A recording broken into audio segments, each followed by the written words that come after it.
நம்ம சின்ன சின்னதாக சேர்த்தி வைக்கிற காசோ நகையோ எது இருந்தாலும் ஒரு சர்டன் ஸ்டேஜ் அப்போ வந்து நமக்கு வந்து யூஸ்ஃபுல்லாக இருக்கும். இப்போ பணம் நம்ம சேர்த்தி வைக்கிறோம் அப்படின்னா சர்டன் ஸ்டேஜில் வந்து அது நம்மக்கிட்ட இருக்காது. ஏதோ ஒன்று செலவு கண்டிப்பாக ஆயிரும். பேங்க்கில் போட்டிருந்தாலும் என்கிட்ட தான் அந்த பணம் இருக்கே, நான் எடுத்து நான் யூஸ் பண்ணிக்கிறேன் அப்படிங்கிற மாதிரி இருக்கும். இதே நம்மக்கிட்ட நகையாக இருந்துச்சு அப்படின்னா ரொம்ப ஒரு எமர்ஜென்சி அப்படின்னா மட்டும்தான் நம்ம வைப்போம். இல்லைனா ரொம்ப ஒரு ஹாப்பி நியூஸ் வந்திருக்கு, அதை நம்ம யூஸ் பண்ணலாம், போட்டுக்கலாம். அந்த மாதிரி ஒரு சுச்சுவேஷனில் தான் நம்ம வந்து நகை யூஸ் பண்ணுவோம். என்னோடய ஃபாலோவர்ஸ், என்னோடய சப்ஸ்கிரைபர்ஸ்க்கு நல்லா தெரியும் நான் வந்து நகைச்சீட்டு போட்டுட்ருக்கேன் ரெகுலராக அப்படிங்கிறது. இப்போது இது வந்து என்னோடய 3வது நகைச்சீட்டு முடிஞ்சிருச்சு. நகைச்சீட்டு போட்டு பார்த்திங்கன்னா இப்போது ஆல்மோஸ்ட் 1 இயர் பக்கமே ஆயிடுச்சு. நகையும் வந்து நீங்கள் எடுத்துக்கலாம் அப்படின்னு சொல்லிட்டாங்க.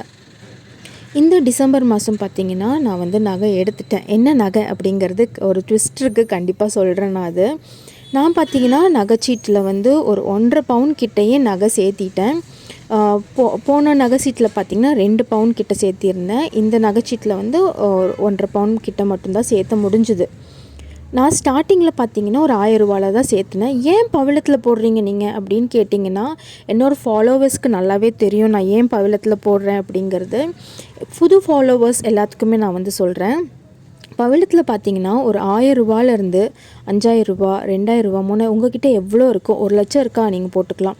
அந்த மாதிரி ஃப்ளெக்சிபிளாக கட்டிக்கலாம் பவிழம் ஜுவல்லரியில். அதனால் பார்த்திங்கன்னா நான் வந்து பவிழம் சூஸ் பண்ணேன். நான் ஒரு 12 கிராம் கிட்ட வந்து சேர்த்திட்டேன். இப்போ நகை வாங்க போகலாம் அப்படின்னு சொல்லிட்டு பிளான் பண்ணி நாங்கள்லாம் ஃபேமிலியாக போனோம். நான், எங்கள் அம்மா அப்பா, என் ஹஸ்பண்ட், என் பாப்பா எல்லாருமே நாங்கள் போயிருந்தோம். ஸோ நகை என்ன வாங்கணும் அப்படிங்கிறது டிசைட் பண்ணிவிட்டு போகலை. சரி, ஹஸ்பண்ட்க்கு ஒரு ரிங்கு அந்த மாதிரி சும்மா சின்னதாக பார்க்கலாம், ரொம்ப பெருசாக பார்க்குற அளவுக்கு எந்த ஒரு நீடும் இல்லை, சும்மா பார்க்கலாம் அப்படின்னு சொல்லிட்டு தான் போனோம். நகை வாங்கணும் அப்படின்னாலே எல்லாத்துக்கும் ஹாப்பி தானேங்க. ரொம்ப சந்தோஷமாக போயிருந்தோம் நகை வாங்குறதுக்கு. போய் பார்த்தீங்க அப்படின்னா ஃபஸ்ட்டு ஹஸ்பண்ட்க்கு வந்து ஒரு மோதிரம் வாங்கலான்ட்டு போனோம். பட் அவருக்கு வந்து அந்த அளவுக்கு வந்து கலெக்ஷன்ஸ் வந்து சாட்டிஸ்ஃபேக்டாக இல்லை. ப்ளெயினாக ரொம்பவே வந்து பெருசாக டிவி மோதிரம் அந்த மாதிரி தான் இருந்துச்சு. ப்ளெயினாக இருக்கிற மாதிரி மோதிரம் தான் ரொம்ப விரும்புவார். ரொம்ப சட்டில்டாக போடணுன்னு தான் விரும்புவார். சரி, அந்த மாதிரி பார்த்தாரு. ஸோ அது கிடைக்கல. ஓகே அப்படின்னு சொல்லிட்டு 2 மனசாக தான் நாங்கள் வந்து ஒரு மோதிரத்தை வந்து செலக்ட் பண்ணி வச்சுருந்தோம். மிச்சம் இருக்கிற கிராம்ஸுக்கு பார்த்திங்கன்னா நாங்கள் வந்து கோல்டு காயினாகவே வாங்கிக்கலாம் அப்படிங்கிறது தான் ஒரு ஐடியாவாக இருந்துச்சு. சரின்ட்டு போய் ஒரு 2 ஹார்ஸ் கிட்டவே நாங்கள் நல்லாவே தேடிட்டோம். பட் அந்த அளவுக்கு சாட்டிஸ்ஃபேக்ஷன் இல்லை. ஓகே பரவாயில்லன்னு சொல்லிட்டு நாங்கள் ஒரு மோதிரமும் செலக்ட் பண்ணி வச்சுட்டோம். அது ஒரு சர்டன் ஸ்டேஜில் பார்த்திங்கன்னா எங்களுக்கு வந்து அது செட் ஆகலை. அப்புறம் பார்த்திங்கன்னா சரி, தாலி செயின் மாதிரி பார்க்கலாம், நிறைய ஆப்ஷன்ஸ் இருந்துச்சு. சரி, இது போட்டுட்டு பார்க்கலாமா இல்லை வேறு ஏதாவது யூஸ் பண்ணலாமா அப்படிங்கிற மாதிரி நிறைய ஆப்ஷன்ஸ் இருந்துச்சு. ஸோ அது எல்லாமே நாங்கள் சூஸ் பண்ணிகிட்ருந்தோம்.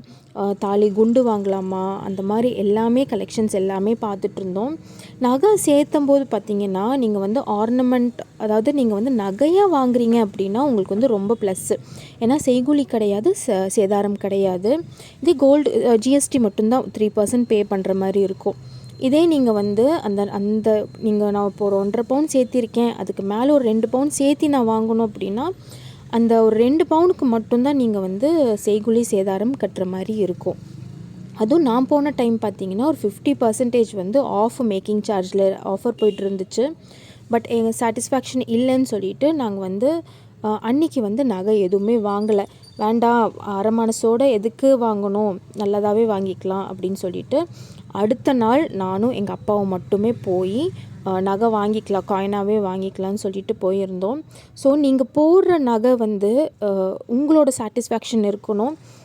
நம்ம ரொம்ப மாதமாக ரொம்ப வருஷமாக கஷ்டப்பட்டு சேர்த்துனது பார்த்திங்கன்னா கரெக்டாக வாங்கணும்.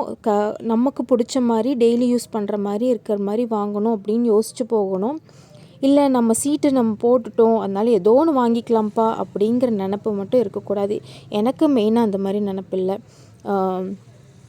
ஓகே, ஒரு 1.5 பவுன் தானே ஆயிருக்கு, 1.5 பவுனுக்கு வந்து கோல்டு காயினாக வாங்கிக்கலாம், ஃப்யூச்சரில் நம்ம வாங்கும்போது நம்ம வந்து நல்லதாக வாங்கிக்கலாம்னு சொல்லிட்டு காலையில் எழுந்திரிச்ச உடனே கிளம்பியிருப்போம். மூஞ்சி பார்த்தாலே தெரியும், நல்லா புஷ்ஷுன்னு இருக்கு மூஞ்சி.